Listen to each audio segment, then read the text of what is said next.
Magandang araw sa atin mga kalingap. Mga kalingap, may update po tayo kay Dara.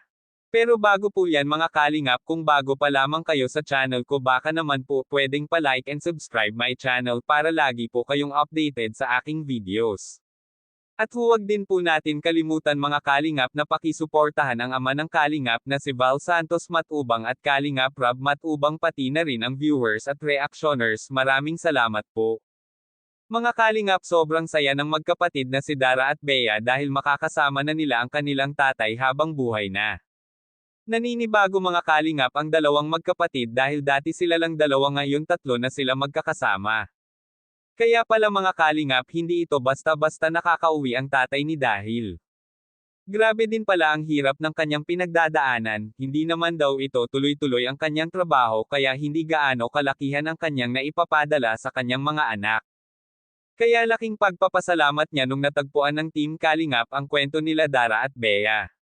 Sa vlog na lang daw ni Kuya Rob nakikita ang dalawang magkapatid dahil minsan daw nakikipanood na lamang ito sa mga kasamahan niya sa trabaho. Kaya ngayong Pasko ay siya naman ang tutupad sa hiling nila Dara, kaya nakapagdesisyon na ito uuwi para maging masaya at magkakasama sila ngayong Pasko at habang buhay na ito dahil sinabi niya ito kay Kuya Rob na hindi na ito babalik sa kanyang trabaho. Dito na lang ito maghanap buhay para kasama na niya ang kanyang mga anak at mabantayan ito dahil pareho sila ito babae. Kaya sabi ni Dara, ngayon palang ramdam na ni Dara ang pagmamahal ng isang magulang sa kanyang anak dahil nandyan na ang kanyang tatay na nag-aalaga sa kanila, ipagluluto sila at magkakasama kumain sa mesa.